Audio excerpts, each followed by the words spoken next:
Good evening, ladies and gentlemen. It's your friendly neighborhood Spider-Man, or your unfriendly neighborhood Batman.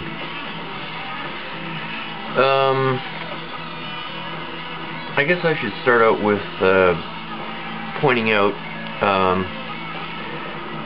to please Ed, of course. There's no pleasing Ed. I have all identical coils now. Are you happy, Ed? They are all bifilar wound. All of them. All 6.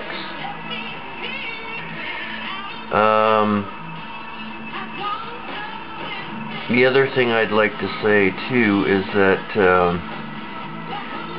trying to communicate all this crap on the forum is really, really frustrating, because we're all talking about the same thing, but it seems every time I read something, we're talking about something completely different. And nobody really listens, or I don't know. it's funny sometimes. Nobody really pays attention to exactly what the other one is saying, which is a common problem these days throughout the world. I would imagine that's why the world is in the condition that it's in right now, is because nobody listens when somebody's talking, and when somebody's talking, if somebody is listening, they get a totally ass-backwards picture of what they're actually trying to say. Anyways, so to satisfy Ed's little experiment that I told him in a reply to his post about using the ORBO motor to demonstrate this experiment, it's not going to work. It's not going to show you anything, and I will demonstrate that right now. You can see we've got 6 rotor coils, or sorry, 6 driver coils, or 6 coil towers. We've got 8 magnets on this rotor. Now, this may not be a good matchup because we're looking at the wrong geometry here, or we're using the wrong geometry. 8 magnets, 6 coils. Not going to work, or it will work, but I mean it's going to have drawbacks, and it may even have some pluses as well. I don't know. It's something that has to be investigated. Anyways, as you can see, with this particular configuration, we're going to have latch up here the strongest. With this geometry, a long, 3/4 inch long magnet to roughly, 3/4 inch wide, slightly less than that, or with all the wire on it, it's actually wider than the magnet. You can see that, right?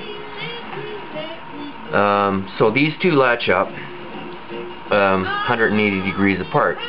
The next latching position is here, and all the other magnets are out of sync, out of latch. Turn it one more time, and you've got these two in latch. Okay, you turn it one more time, we're back to here. We're back to here again. So, as you can see, I mean, once you get, it almost seems like some of these, either whether it's the ferrites or something to do, I don't know, maybe it's the helper magnets. I could take those off, I don't know. I'll do that right now, but I don't think it's going to make any difference. But the latching, that was strong. That one's weak. There's one here that's really weak. That one right there. Right across here, that's a weak latch. But anyways, it doesn't take very much with this particular setup to break the latch. And once it's broken, I mean, look at how freely it spins. So turn the power on.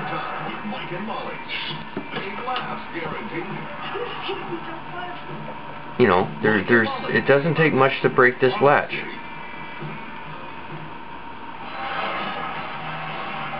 And there you can see how easy it's broken. or well, not easy. I wouldn't say how easy it's broken, but once it is broken, how freely it spins. Now, let's turn the power on and do the same thing. It's the same. There's no difference. It's a little. Yeah, actually, you know what? It is a little easier. Not by much.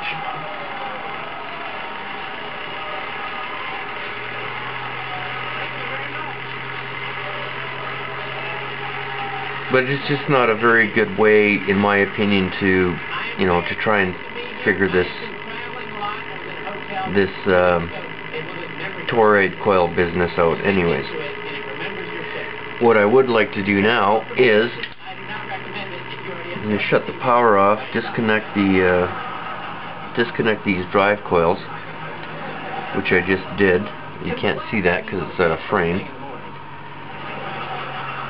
And I'm going to do a little experiment here. Now I'm going to pause, I'm going to adjust the camera here so we can see what I'm doing over here.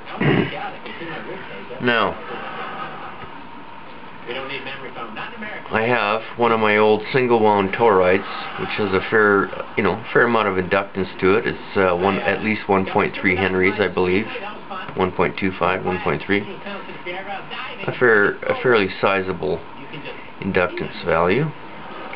And what we're going to do is show you the ORBO effect, or the toroidal coil ORBO effect. Now, I'm going to try one magnet first, okay? We're going to plug this baby in. I've already done this before. The only thing I haven't done yet is reversing the polarity. Okay? So, short wire in is the inner wind, this short wire is the inner wind, long wire is the outer finish wind.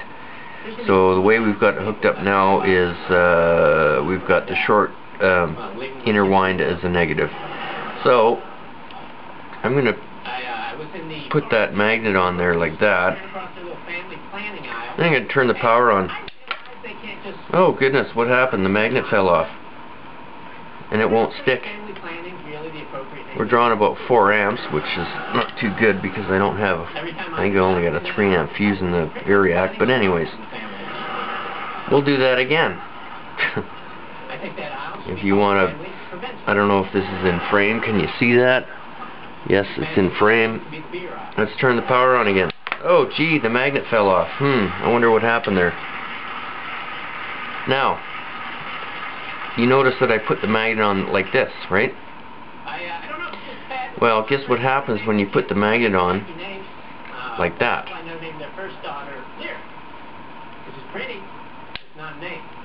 Nothing. Won't fall off. So it still has an attraction depending on the polarity. I'm going to try hanging this thing off of here like, no, it's not going to hang. Well, no, it might. Well, let's just let it hang off to the side. Okay, now it goes. So if you want to put the magnet like this, you're talking about the geometry of the poles, affecting basically, you know, affecting how the phenomenon is going to work. There we go. Okay, now don't forget, I mean, this is a cheap-ass, weak ferrite magnet. Okay, power's off. We don't want to heat our coil up. Now I'm going to use 4 magnets. We're going to have a lot more magnetic pull, right? You can already see that, right? Turn the power on. Oh, gee, it fell off again. I wonder what's going on there. Let's try doubling them up again. Let's try 8 magnets. Well, they don't even want to hang on there. Well, let's do it this way. Oh, it's hanging on there. I can feel it buzzing. It's resonating. It's doing something. So, what I've just demonstrated is the effect is real. It's there. The toroid creates a shield that nullifies the magnetic attraction to the magnets. But guess what? When you get a powerful magnetic field by adding more and more magnets, you need a stronger shielding effect. And I will demonstrate that even more demonstrably. Let's take a neodymium magnet. This one here is a hell of a lot stronger than, I would say, this magnet's stronger than 4 of these, or even more. So let's try the same experiment. That one won't sit sideways, as you can see. Well, it will that way. Okay, so turn the power on. Nothing happens, except it moved. It'll move. It wants to move somewhere, right? On the side, no good. South pole, north pole, doesn't matter. Put the magnet on the bottom, turn it on, nothing. I beg of you, throw your hat or whatever that is on your head. So, basically, the stronger the magnets, the stronger the shielding force you're going to need out of these toroids.